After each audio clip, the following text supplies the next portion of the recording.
ತಮಿಳುನಾಡಿನ ಅಮ್ಮ ಜಯಲಲಿತಾ ಸಾವನ್ನಪ್ಪಿದ್ದು ಡಿಸೆಂಬರ್ 5 ಮಧ್ಯಾಹ್ನ 2 ಗಂಟೆಗೆ ಅಂತೆ. ಇದೊಂದು ಸ್ಫೋಟಕ ಸುದ್ದಿ ಪುರಚ್ಚಿ ತಲೈವಿ ಸಾವಿನ ಬಳಿಕ ಹೊರಬಿದ್ದಿದೆ.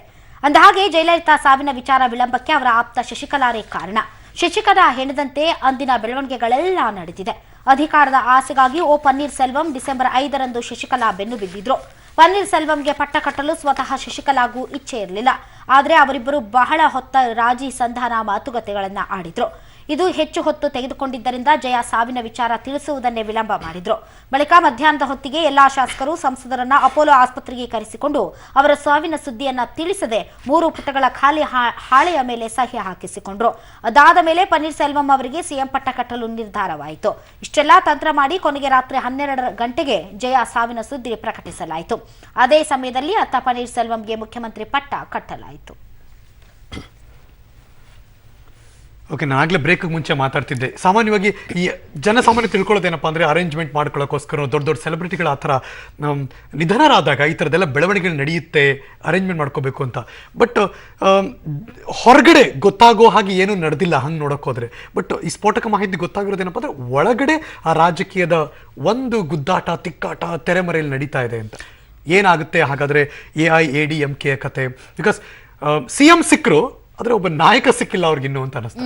ಅದು ಏನು ಗೊತ್ತಾ ಹರೀಶ್, ಶಶಿಕಲಾ ನಟರಾಜನ್ ಏನಿದ್ದಾರೆ ತಮ್ಮ ಜೀವನಕ್ಕೋಸ್ಕರ ಅವರು ಕ್ಯಾಸೆಟ್ಗಳನ್ನ ಮಾಡ್ಕೊಂಡು ಜೀವನ ಮಾಡ್ತಾ ಇದ್ರು. ಆದರೆ AIADMK ಅಲ್ಲಿ ಯಾವುದೇ ಪೊಸಿಷನ್ ಇಲ್ಲದೆ ಇದ್ರು ಕೂಡ 24x7 ಆ ಪಕ್ಷದ ಸರ್ವೋಚ್ಚ ನಾಯಕಿಯ ಜೊತೆಗೆ ಅವರಿಗೆ ಆಕ್ಸೆಸ್ ಇತ್ತು ಮತ್ತು ಅವ್ರ ಜೊತೆಗೇನೆ ಇರ್ತಾ ಇದ್ರು ಅವರು. ಹೀಗಾಗಿ ಪಾರ್ಟಿಯಲ್ಲಿ ನಡೆಯುವಂತಹ ಪ್ರತಿಯೊಂದು ಬೆಳವಣಿಗೆಗಳು ಅವರು ಸಾಕ್ಷಿಯಾದ್ರು. ಜಯಲಲಿತಾ ಅವರ ನಂತರ ಯಾರು ಅನ್ನುವಂತಹ ಪ್ರಶ್ನೆ ಬಂದಾಗ ಅಥವಾ ಜಯಲಲಿತಾ ಅವರು ಪರಿಸ್ಥಿತಿ ಸನ್ನಿವೇಶಕ್ಕೆ ತಕ್ಕ ಹಾಗೆ ಮುಖ್ಯಮಂತ್ರಿ ಪಟ್ಟದಿಂದ ಕೆಳಗಿಳಿಬೇಕಾದಂತಹ ಪರಿಸ್ಥಿತಿ ಬಂದಾಗ್ಲೂ ಕೂಡ ಪದೇ ಪದೇ ಇದು 3ನೇ ಬಾರಿಗೆ ಪನ್ನೀರ್ ಸೆಲ್ವಂ ಅವರು ಚೀಫ್ ಮಿನಿಸ್ಟರ್ ಆಗ್ತಾ ಇರೋದು. ಸಹಜವಾಗಿ ಸನ್ನಿವೇಶದ ಕೈಗೊಂಬೆಯಂತೆ ಪನ್ನೀರ್ ಸೆಲ್ವಂ ಅವರು ಆಟ ಆಡ್ತಾ ಇದ್ರು. ಬಟ್ ಇನ್ನು ಮುಂದಿನ ಅವರ ವಿಚಾರ ಏನಿದೆ ಅದು ಫುಲ್ ಟೈಮ್ ಮುಖ್ಯಮಂತ್ರಿ ಆಗುವಂತದ್ದು ಮತ್ತು ಜಯಲಲಿತಾ ಅವರ ಸ್ಥಾನವನ್ನು ತುಂಬಬೇಕಾದಂತಹ ಜವಾಬ್ದಾರಿ. ಅಪೋಲೋ ಆಸ್ಪತ್ರೆಯ ಬೇಸ್ಮೆಂಟ್ ನಲ್ಲಿ ಸುಮಾರು ಹೊತ್ತು ಶಶಿಕಲಾ ಮತ್ತು ಪನ್ನೀರ್ ಸೆಲ್ವಂ ಅವರ ನಡುವೆ ಮಾತುಕತೆ ನಡೆದಿದೆಯಂತೆ ಮತ್ತು ಯಾವ ಮಂತ್ರಿಗಳಿಗೂ ಯಾವ ಶಾಸಕರಿಗೂ ಏನಾಗ್ತಾ ಇದೆ ಅನ್ನೋದರ ಬಗ್ಗೆ ಮಾಹಿತಿ ಇಲ್ಲ. ಖಾಲಿ ಹಾಳೆಯ ಮೇಲೆ ಎಲ್ಲರ ಸಹಿ ಪಡೆಯಲಾಗಿದೆ. ಬಟ್ ಹೊರಗಡೆ ಜಗತ್ತಿಗೆ ಅನಿಸ್ತಾ ಇದ್ದದ್ದು ಪನ್ನೀರ್ ಸೆಲ್ವಂ ಅವರು ಮುಖ್ಯಮಂತ್ರಿ ಆಗುವಂತಹ ಘೋಷಣಾ ಪತ್ರಕ್ಕೆ ಎಲ್ಲರೂ ಸಿಗ್ನೇಚರ್ ಮಾಡ್ತಾ ಇದ್ದಾರೆ. ಹೀಗಾಗಿ ಎಲ್ಲರೂ ಅಪೋಲೋ ಆಸ್ಪತ್ರೆಗೆ ಬಂದಿದ್ದಾರೆ. ಅಲ್ಲೇ ಶಾಸಕಾಂಗ ಪಕ್ಷದ ಸಭೆ ನಡೀತಾ ಇದೆ, ಅಲ್ಲೇ ಕ್ಯಾಬಿನೆಟ್ ಸಭೆ ನಡೀತಾ ಇದೆ ಅನ್ನೋ ತರದಲ್ಲಿ ನಮಗೆ ಮಾಹಿತಿ ಬರ್ತಾ ಇತ್ತು. ಅಲ್ಲಿ ಅಧಿಕಾರದ ಒಂದು ಏನ್ ಹೇಳ್ತಾರೆ ಹಂಚಿಕೆಯ ಬಗ್ಗೆ ಬಾರ್ಗೇನಿಂಗ್ ನಡೀತಾ ಇತ್ತು, ನೆಗೋಸಿಯೇಷನ್ ನಡೀತಾ ಇತ್ತು ಅನ್ನುವಂಥದ್ದು. ಮತ್ತೆ ಜಯಲಲಿತಾ ಅವರ ಸ್ಥಾನ ತುಂಬೋದಕ್ಕೆ ತಾವು ಹೇಳಿದ ಹಾಗೆ ಸಾಧ್ಯನೇ ಇಲ್ಲ. ಜಯಲಲಿತಾ ಅವರ ಕಾರ್ಯವನ್ನು ಮುಂದುವರಿಸಿಕೊಂಡು ಹೋಗೋದಕ್ಕೆ ಸಾಧ್ಯ ಆಗ್ಬೋದೇನೋ ಹೊರತು ಆ ಜಯಲಲಿತಾ ಶಕ್ತಿ, ರಾಜಕೀಯ ಶಕ್ತಿ ಮತ್ತು ಮತಗಳಾಗಿ ಪರಿವರ್ತಿಸುವಂತಹ ಆ ಒಂದು ಏನ್ ಹೇಳ್ತಾರೆ ಅದು ಇಲ್ಲ ಯಾರಿಗೂ.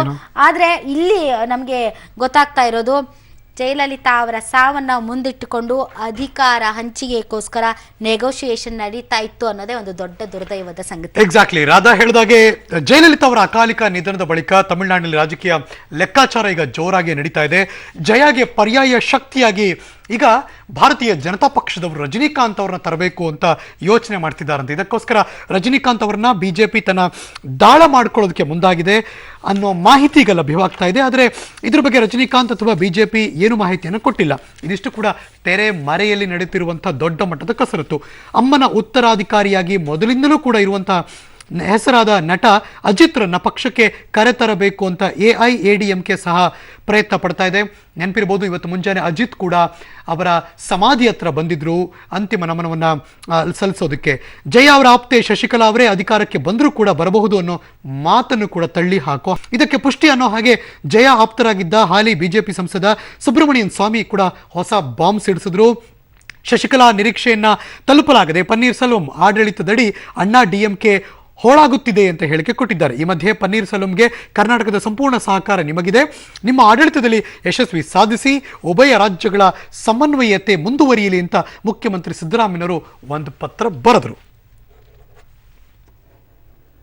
शशिकला का जो पति है वो जो शक्ति है उसका प्रदान करने शुरू करेगा तो पार्टी का विभाजन होगा। क्या पनीरसेल्वम जो भी मुख्यमंत्री बनाए गए हैं उनको शशिकला काम नहीं करने देंगे जैसा कि आपने दावा किया है? काम कर ही नहीं सकते, वो तो डब्बू आदमी है, उसका कोई राजनीतिक भूमिका नहीं है और उसको पनीर ही मैं बुलाता हूँ, पनीरसेल्वम नहीं कहता हूँ। शशिकला उसको हटाने पसंद करेगी क्योंकि जो वो काम उनसे कराने के लिए चाहेगी वो भी वो कर नहीं पाएगा, तो इसीलिए किसी और अपना कोई आदमी को लाने के प्रयास करेगी, उसी समय पार्टी का स्प्लिट होगा। ಇನ್ನು ತಮಿಳುನಾಡು ಸಿಎಂ ಜಯಲಲಿತಾ ಅವರ ಮಾಜಿ ಸಿಎಂ ಜಯಲಲಿತಾ ಅವರ ಅಂತ್ಯಕ್ರಿಯೆ ಮುಗಿದು ದಿನ ಕಳೆದರೂ ಜಯ ಸಮಾಧಿಯತ್ತ ಅಭಿಮಾನಿಗಳ ಸಾಗರವೇ ಹರಿದು ಬರ್ತಿದೆ. ಸಾವಿರಾರು ಅಭಿಮಾನಿಗಳು ಮತ್ತು ನೂರಾರು ಶಾಸಕರು ಮರೀನಾ ಬೀಚ್ನ ಜಯಲಲಿತಾ ಸಮಾಧಿ ನೋಡಿ ಕಣ್ಣೀರು ಹರಿಸುತ್ತಿದ್ದಾರೆ. ಅಲ್ಲದೆ ತಮ್ಮ ನೆಚ್ಚಿನ ಅಮ್ಮನ ನೆನಪಿಗಾಗಿ ಕೇಶಮುಂಡನ ಮಾಡಿಸಿಕೊಡ್ತಿದ್ದಾರೆ. ವಿಶೇಷ ಅಂದರೆ ತಮಿಳುನಾಡಿನ ಜನ ಮಾತ್ರ ಅಲ್ಲ, ಕರ್ನಾಟಕ, ಕೇರಳ, ಆಂಧ್ರದಿಂದಲೂ ಜನ ಭೇಟಿ ಕೊಡ್ತಿದ್ದಾರೆ.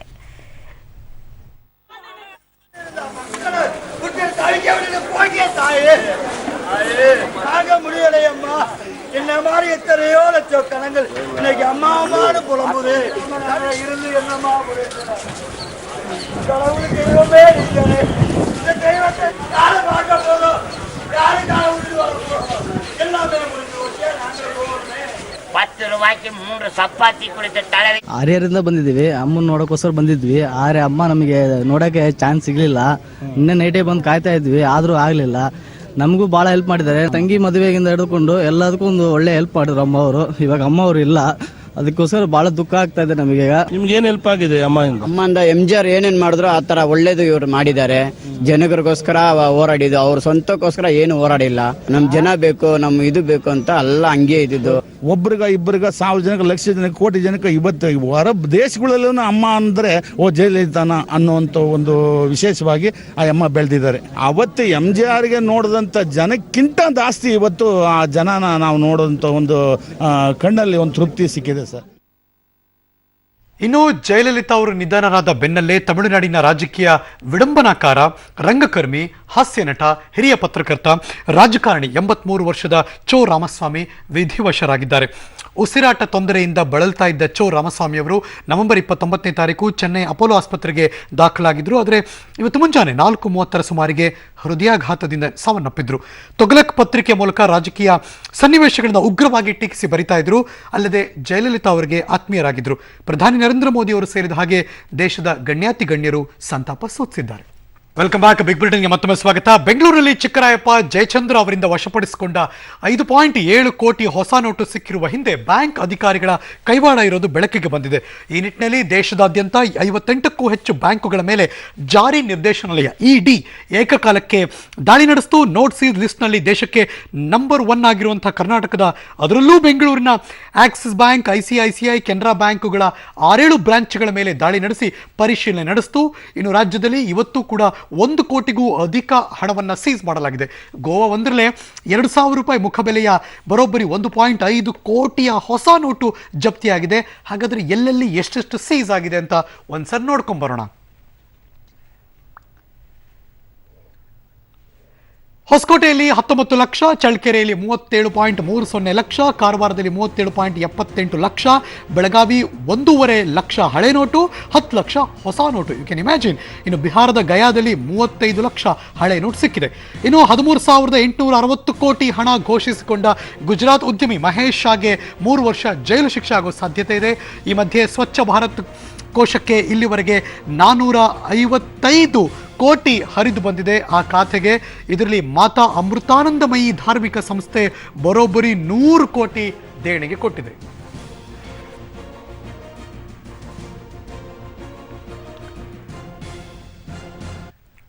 ನೋಟ್ ಬ್ಯಾನ್ ಬಳಿಕ ಇದೇ ಮೊದಲ ಬಾರಿಗೆ RBI ಗವರ್ನರ್ ಊರ್ಜಿತ್ ಪಟೇಲ್ ಒಂದು ದೊಡ್ಡ ಶಾಕ್ ಅನ್ನು ಕೊಟ್ಟಿದ್ದಾರೆ. ಸಾಲದ ಮೇಲಿನ ರೆಪೋ ದರ ಯಾವುದೇ ಬದಲಾವಣೆ ಮಾಡದೆ ಯಥಾಸ್ಥಿತಿ ಕಾಯ್ದುಕೊಂಡಿದ್ದಾರೆ. 0.25% ರೆಪೋ ದರವನ್ನು ಕಡಿಮೆ ಮಾಡಲಾಗುತ್ತೆ ಅಂತ ಭಾವಿಸಲಾಗಿತ್ತು. ಆದರೆ RBI ರೆಪೋ ದರ ಕಡಿಮೆ ಮಾಡೋದಿಲ್ಲ, 6.25% ಮುಂದುವರೆಸಿದೆ.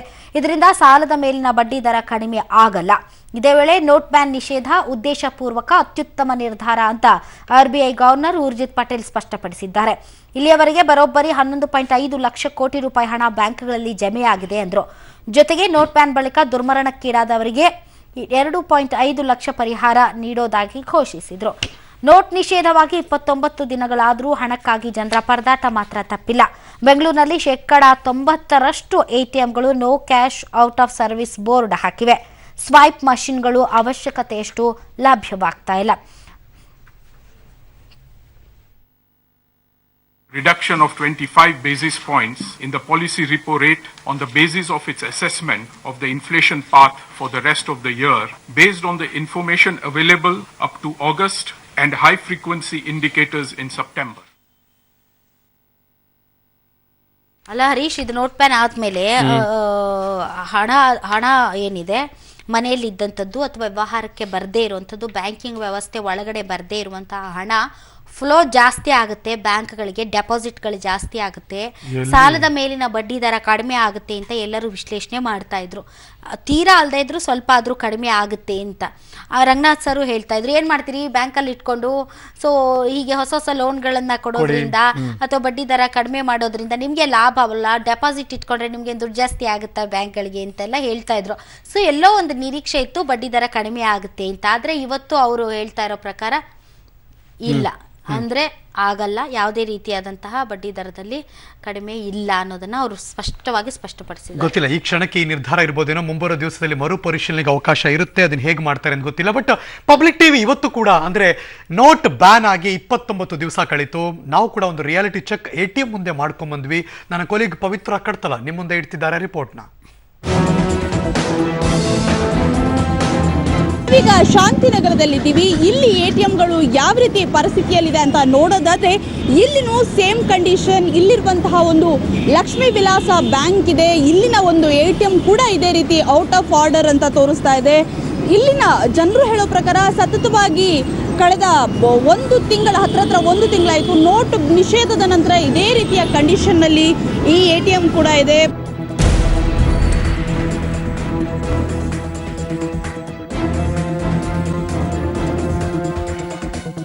ಜಯನಗರದ 7th ಬ್ಲಾಕ್ ಅಲ್ಲಿ ಇದ್ದೀವಿ. ಸಾಕಷ್ಟು ಜನಸಂಖ್ಯೆ ಇಲ್ಲಿದೆ.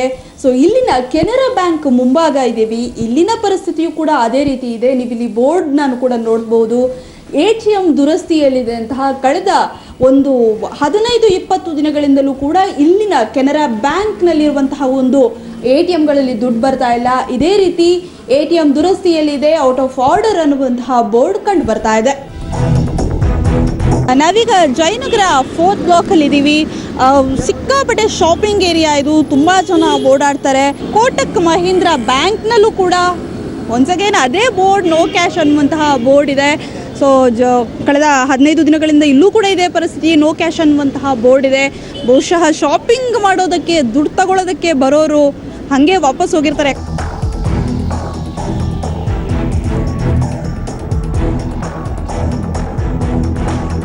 ಜಯನಗರದ BMTC ಬಸ್ ನಿಲ್ದಾಣದಲ್ಲಿದ್ದೀವಿ. ದಿನಕ್ಕೆ ಸಾವಿರಾರು ಜನ ಇಲ್ಲಿ ಓಡಾಡ್ತಾರೆ. ಇಲ್ಲೂ ಕೂಡ ATM ಇದೆ. ಸೊ ಅದು ಕೂಡ ಕ್ಲೋಸ್ ಆಗಿದೆ. ಕರ್ನಾಟಕ ಬ್ಯಾಂಕ್ನ ಒಂದು ATM ಇರುವಂಥದ್ದು, ಆ ಶಾಖೆ ಕೂಡ ಕ್ಲೋಸ್ ಆಗಿದೆ. ATM ಅಲ್ಲಿ ಇಲ್ಲೂ ಕೂಡ out of order, no cash board. Okay, ಜಯನಗರದ 9th ಬ್ಲಾಕ್ನಲ್ಲಿದ್ದೀವಿ. ಸೊ ಇಲ್ಲೊಂದು ಕೆನರಾ ಬ್ಯಾಂಕ್ ATM ಇದೆ. ಇದಾದರೂ ವರ್ಕ್ ಆಗುತ್ತೆ, ಯಾಕಂದರೆ ಆಲ್ರೆಡಿ ತೆರೆದೇ ಇದೆ. ಸೊ ವರ್ಕ್ ಆಗುತ್ತಾ ಏನು, ರಿಯಾಲಿಟಿ ನಾನೇ ಚೆಕ್ ಮಾಡ್ತೀನಿ, ದುಡ್ಡು ಬರುತ್ತಾ ಏನು ಅಂತ.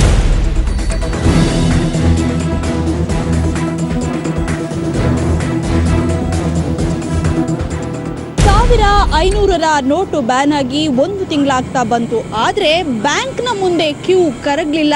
ATMಗಳ ಮುಂದೆ ATM ದುರಸ್ತಿಯಲ್ಲಿದೆ, ಔಟ್ ಆಫ್ ಸರ್ವಿಸ್ ಅನ್ನುವಂತಹ ಬೋರ್ಡ್ ಇನ್ನೂ ಕೂಡ ಬದಲಾಗಿಲ್ಲ. ಜನ ದುಡ್ಡಿಗಾಗಿ ಪರದಾಟ ಪಡ್ತಾ ಇದ್ದಾರೆ. ಇನ್ನೆಷ್ಟು ದಿನ ಈ ಸಂಕಷ್ಟ ಅನ್ನುವಂತಹ ಪರಿತಾಪದಲ್ಲೇ ಇದ್ದಾರೆ. ಕ್ಯಾಮ್ರಾ ಪರ್ಸನ್ ಪವನ್ ಜೊತೆ ಪವಿತ್ರ ಕಡ್ತಲ್ಲ, ಪಬ್ಲಿಕ್ ಟಿವಿ, ಬೆಂಗಳೂರು. ಇನ್ನು ರಾಷ್ಟ್ರ ರಾಜಧಾನಿ ದೆಹಲಿಗೆ ಹೋಗೋಣ. ಸಂಸತ್ ಅಧಿವೇಶನ ಲೆಕ್ಕಾಚಾರದ ಹಾಗೆ ಅದು ಕೂಡ ಸರಿಯಾಗಿ ನಡೆಯುವ ಲಕ್ಷಣ ಕಾಣಿಸ್ತಿಲ್ಲ. 16 ದಿನಗಳಾದರೂ ಕೂಡ ಸದನ ನೋಟ್ ಬ್ಯಾನ್ಗೆ ಬಲಿಯಾಯಿತು. ಲೋಕಸಭೆ ಹಾಗೂ ರಾಜ್ಯಸಭೆ ಎರಡೂ ಕಡೆ ವಿಪಕ್ಷಗಳು ಸರ್ಕಾರದ ವಿರುದ್ಧ ಮುಗಿಬಿದ್ವು. ಆದರೆ ಲೋಕಸಭೆಯಲ್ಲಿ ಪ್ರಶ್ನೋತ್ತರ ಅವಧಿಯಲ್ಲಿ ಪ್ರಧಾನಿ ಮೋದಿ ಹಾಜರಾದರೂ ಕೂಡ ಮೌನಕ್ಕೆ ಶರಣಾಗಿದ್ರು. ಆದರೆ ಪಕ್ಷದ ಹಿರಿಯ ಮುಖಂಡ ಅಡ್ವಾಣಿ ಮಾತ್ರ ಸಿಡಿಮಿಡಿಕೊಂಡಿದ್ರು. ಸಂಸದೀಯ ವ್ಯವಹಾರಗಳ ಸಚಿವ ಅನಂತಕುಮಾರ್ ಅವರನ್ನ ತಮ್ಮ ಸೀಟ್ ಹತ್ರ ಬರಮಾಡಿಕೊಂಡ್ರು. ಸದನವನ್ನ ಯಾರೂ ಸುಗಮವಾಗಿ ನಡೆಸ್ತಾ ಇಲ್ಲ, ನೀವಾಗ್ಲಿ ಸ್ಪೀಕರ್ ಆಗ್ಲಿ ಏನ್ ಮಾಡ್ತಿದ್ದೀರಾ ಅಂತ ತರಾಟೆಗೆ ತೆಗೆದುಕೊಂಡ್ರು. ಕಲಾಪಕ್ಕೂ ಮುನ್ನ ಬಿಜೆಪಿ ಸಂಸದೀಯ ಸಭೆ ನಡೆಸಿದ ಪ್ರಧಾನಿ ನೋಟ್ ಬ್ಯಾನ್ ವಿಚಾರದಲ್ಲಿ ಪ್ರತಿಪಕ್ಷಗಳ ವರ್ತನೆ ಪ್ರಜಾಸತ್ತೆಗೆ ವಿರೋಧ, ಜನಶಕ್ತಿ ಸರ್ಕಾರದ ಜೊತೆಗಿದೆ ಅಂತ ಪಕ್ಷದ ಸಂಸದೀಯ ಸಭೆಯಲ್ಲಿ ಪ್ರಧಾನಿ ಮೋದಿ ತೀವ್ರವಾಗಿ ಟೀಕಿಸಿದ್ರು. ಅಷ್ಟೇ ಅಲ್ಲ, ನಗದು ರಹಿತ ವ್ಯವಹಾರದ ಬಗ್ಗೆ ಜನರಲ್ಲಿ ಜಾಗೃತಿ ಮೂಡಿಸಬೇಕು ಅಂತ ಸಂಸದರಿಗೆ ಕರೆ ಕೊಟ್ಟರು. ರಾಜ್ಯ ಸರ್ಕಾರ ಪೊಲೀಸ್ ಸಿಬ್ಬಂದಿಗೇನೋ ಹೊಸ ವರ್ಷದ ಗಿಫ್ಟ್ ಕೊಟ್ಟಿದೆ. 11,000 ಮಂದಿ ಪೊಲೀಸರಿಗೆ ಬಡ್ತಿ ನೀಡಲು ಸಿಎಂ ಸಿದ್ದರಾಮಯ್ಯ ಘೋಷಿಸಿದ್ದಾರೆ. ಪೇದೆ, ಮುಖ್ಯ ಪೇದೆ, ಎಎಸ್ಐ, ಎಎಸ್ಐ, ಪಿಎಸ್ಐ ಹುದ್ದೆಗಳಿಗೆ ಬಡ್ತಿ ಭಾಗ್ಯ ಸಿಗುತ್ತೆ. ರಾಜ್ಯದೆಲ್ಲೆಡೆ ಏಕಕಾಲಕ್ಕೆ ಬಡ್ತಿ ಆದೇಶ ಹೊರಬೀಳಲಿದೆ. ಗೃಹ ಕಚೇರಿ ಕೃಷ್ಣಾದಲ್ಲಿಂದು ಪ್ರಗತಿ ಪರಿಶೀಲನಾ ಸಭೆಯಲ್ಲಿ ಈ ನಿರ್ಧಾರ ತೆಗೆದುಕೊಳ್ಳಲಾಗಿದೆ. ಅಲ್ಲದೆ 2 ವರ್ಷದಲ್ಲಿ ಹೊಸದಾಗಿ 27,702 ಪೇದೆಗಳ ನೇಮಕಾತಿ, ಹೊಸದಾಗಿ 5 ಮಹಿಳಾ ಪೊಲೀಸ್ ಠಾಣೆಗಳ ಪ್ರಾರಂಭ, ಬೆಳಗಾವಿ ಕಮಿಷನರೇಟ್ಗೆ 1,599 ಹುದ್ದೆಗಳ ನೇಮಕಾತಿಗೂ ಕೂಡ ಸಭೆಯಲ್ಲಿ ಗ್ರೀನ್ ಸಿಗ್ನಲ್ ಕೊಡಲಾಗಿದೆ. ಇನ್ನು ಮುಖ್ಯಮಂತ್ರಿ ಸಿದ್ದರಾಮಯ್ಯನವರಿಗೆ ದುಬಾರಿ ಹುಬ್ಲೋ ವಾಚ್ ಸಂಕಷ್ಟ ಬಿಟ್ಟು ಬಿಡದೆ ಕಾಡ್ತಾ ಇದೆ ಅಂತ ಅನಿಸ್ತಾ ಇದೆ. ಮೊನ್ನೆಯಷ್ಟೇ ಅರ್ಜಿ ವಜಾಗೊಳಿಸಿ ಸಿಎಂಗೆ ನ್ಯಾಯಾಲಯ ರಿಲೀಫ್ ಕೊಟ್ಟಿತ್ತು. ಆದರೆ ಹುಬ್ಲೋ ವಾಚ್ ಖರೀದಿಗೆ ಇತ್ತೀಚೆಗೆ ಐಟಿ ದಾಳಿಗೊಳಗಾದ ರಾಮಲಿಂಗಂ ಕನ್ಸ್ಟ್ರಕ್ಷನ್ ಕಂಪನಿಯ ಹಣ ಬಳಸಿದ್ದಾರೆ ಅಂತ ಸಾಮಾಜಿಕ ಕಾರ್ಯಕರ್ತ ಅಬ್ರಹಾಂ ಹೊಸ ಬಾಂಬ್ ಸಿಡಿಸಿದ್ದಾರೆ. ಈ ಕುರಿತು ರಾಮಲಿಂಗಂ ಕಂಪನಿಯ ಲೆಡ್ಜರ್ನಲ್ಲಿ ಮಹತ್ವದ ದಾಖಲೆಗಳನ್ನು ಅಬ್ರಹಾಂ ಬಿಡುಗಡೆಗೊಳಿಸಿದ್ದಾರೆ. ಇಂಜಿನಿಯರ್ ರಘು ಎಂಬಾತ ವಾಚ್ ಖರೀದಿಸಿ ಸಿಎಂಗೆ ಗಿಫ್ಟ್ ಕೊಟ್ಟಿದ್ದಾನೆ. ಬೆಂಗಳೂರಿನ ನ್ಯಾಷನಲ್ ಮಾರ್ಕೆಟ್ನ ಶಾಪ್ ನಂಬರ್ 43 ಪೇಮೆಂಟ್ ಮಾಡಿರುವ ಬಗ್ಗೆ ಲೆಡ್ಜರ್ನಲ್ಲಿ ಉಲ್ಲೇಖ ಇದೆ ಅಂತ ಅಬ್ರಹಾಂ ಆರೋಪ ಮಾಡಿದ್ದಾರೆ. ಅಂತ ರಾಮಲಿಂಗಂ ಅನ್ನೋರು ಎಲ್ ರಘುವಿಗೆ ಪದೇ ಪದೇ ನೀಡುತ್ತಿದ್ದಂತ ಲಂಚದ ಹಣವನ್ನ ಹೂಬ್ಲೋಟ್ ವಾಚ್ ಖರೀದಿಗೆ ಎಲ್ ರಘು ಅವರು ಮುಖ್ಯಮಂತ್ರಿಗಳಿಗೂ PWD ಮಿನಿಸ್ಟರ್ಗೂ ನೇರವಾಗಿ ಒಂದೊಂದು ವಾಚ್ ರೂಪದಲ್ಲಿ ಲಂಚ ಕೊಟ್ಟಿದ್ದಾರೆ. ಕರಣ್ ಅನ್ನೋರ ಹತ್ರ ಖರೀದಿ ಮಾಡಿದ್ದಾರೆ ಅನ್ನೋದಕ್ಕೆ ಸಾಕ್ಷ್ಯಾಧಾರಗಳನ್ನ ಬಿಡುಗಡೆಯಾಗಿದೆ. ಕರಣ್ ಅನ್ನೋರು ನ್ಯಾಷನಲ್ ಮಾರ್ಕೆಟ್ ನ ಶಾಪ್ ನಂಬರ್ 43. ಇದು ಎಲ್ಲಿಂದ ಬಂತು? ರಾಮಲಿಂಗಂ ಅವರಿಂದ ಬಂತು. ದ್ವೀಪ ರಾಷ್ಟ್ರ ಇಂಡೋನೇಷ್ಯಾದ ಫಿಡೈ ಜಿಯಾ ಜಿಲ್ಲೆಯಲ್ಲಿ ಪ್ರಬಲ ಭೂಕಂಪನ ಸಂಭವಿಸಿದೆ ಮತ್ತು ರಿಕ್ಟರ್ ಮಾಪಕದಲ್ಲಿ 6.5ರಷ್ಟು ತೀವ್ರತೆ ದಾಖಲಾಗಿದೆ. ಸುಮಾರು 97 ಮಂದಿ ಸಾವನ್ನಪ್ಪಿದ್ದಾರೆ. ಸಾವಿನ ಸಂಖ್ಯೆ ಇನ್ನೂ ಹೆಚ್ಚಾಗುವಂತಹ ಸಾಧ್ಯತೆ ಇದೆ. ಭೂಕಂಪನದಿಂದಾಗಿ ಸುಮಾರು ಕಟ್ಟಡಗಳು ನೆಲಸಮವಾಗಿವೆ. ರಕ್ಷಣಾ ಕಾರ್ಯಾಚರಣೆ ಭರದಿಂದ ಸಾಗಿದೆ. ಇತ್ತ ಅಂಡಮಾನ್ ನಿಕೋಬಾರ್ನಲ್ಲಿ ಬಿರುಗಾಳಿ ಸಹಿತ ಮಳೆಯಾಗ್ತಾ ಇದ್ದು ಸುಮಾರು 800 ಮಂದಿ ಪ್ರವಾಸಿಗರು ಅಪಾಯದಲ್ಲಿ ಸಿಲುಕಿದ್ದಾರೆ. 4 ಹಡಗುಗಳೊಂದಿಗೆ ಭಾರತೀಯ ನೌಕಾಪಡೆ ಅಪಾಯದಲ್ಲಿ ಪ್ರವಾಸಿಗರ ರಕ್ಷಣೆ ಮಾಡ್ತಾ ಇದೆ. 6 ಗಂಟೆಯಲ್ಲಿ 76 ಮಿಲಿಮೀಟರ್ ಮಳೆಯಾಗಿದ್ದು ಪ್ರವಾಹದ ಭೀತಿ ಎದುರಾಗಿದೆ. ಪಾಕಿಸ್ತಾನದ ಅಬುತಾಬಾದ್ನಲ್ಲಿ ವಿಮಾನ ದುರಂತ ಸಂಭವಿಸಿದ್ದು 47 ಮಂದಿ ಸಾವನ್ನಪ್ಪಿದ್ದಾರೆ. ಬಾಹ್ಯಾಕಾಶ ಕ್ಷೇತ್ರದಲ್ಲಿ ಇಸ್ರೋ ಯಶೋಗಾಥೆ ಮುಂದುವರೆಸಿದೆ. ಆಂಧ್ರಪ್ರದೇಶದ ಶ್ರೀಹರಿಕೋಟಾ ಉಡ್ಡಯನ ಕೇಂದ್ರದಿಂದ ಲಾಂಚ್ ಆದ PSLV C-36 ರಾಕೆಟ್ 18 ನಿಮಿಷದಲ್ಲಿ ರಿಸೋರ್ಸ್ ಸ್ಯಾಟ್ 2 ಅನ್ನ ಕಕ್ಷೆಗೆ ಸೇರಿಸಿತು. ಸುಮಾರು 1,235 kg ತೂಕದ ದೂರ ಸಂವೇದಿ ಕಾರ್ಯನಿರ್ವಹಣೆಯ ಉಪಗ್ರಹ ಸಂಪನ್ಮೂಲ ಸರ್ವೇಕ್ಷಣಾಲಯ ಮಾಡುತ್ತೆ. ಇದು ಜಾಗತಿಕ ಮಟ್ಟದಲ್ಲಿ ಅನುಕೂಲ ಆಗುತ್ತೆ. ಅಂದಹಾಗೆ ಇದು PSLV ಸರಣಿಯ 38ನೇ ಯಶಸ್ವಿ ಉಡಾವಣೆಯಾಗಿದೆ. ನಾಳೆ ಹವಾಮಾನ ಹೇಗಿರುತ್ತೆ ಬನ್ನಿ ನೋಡೋಣ.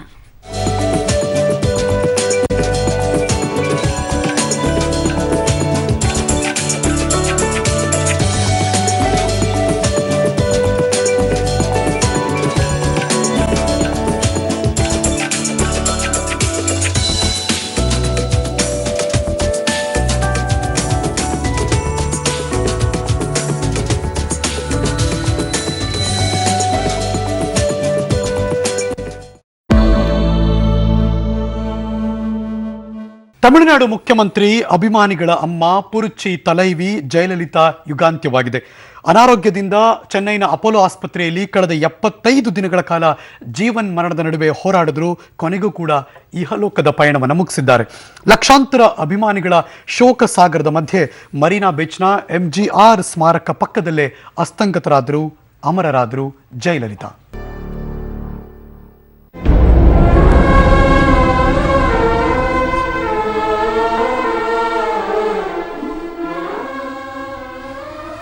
ಅಮ್ಮನ ಅಂತಿಮ ದರ್ಶನಕ್ಕೆ ಪ್ರಧಾನಿ ನರೇಂದ್ರ ಮೋದಿ ಅವರು ಆಗಮಿಸಿದ್ದಾರೆ. ತಮಿಳುನಾಡು ಅಮ್ಮ ಜಯಲಲಿತಾ ವಿಧಿವಶರಾಗಿದ್ದು ನಿನ್ನೆ 11:30 ಸಂದರ್ಭದಲ್ಲಿ ರಾತ್ರಿ ಈ ಒಂದು ಸುದ್ದಿ ಪ್ರಕಟಗೊಳ್ತು. ಅಪೋಲೋ ಆಸ್ಪತ್ರೆಯಲ್ಲಿ ಅವರು ಕೊನೆಯುಸಿರನ್ನ ಎಳೆದಿದ್ದಾರೆ ಅಂತ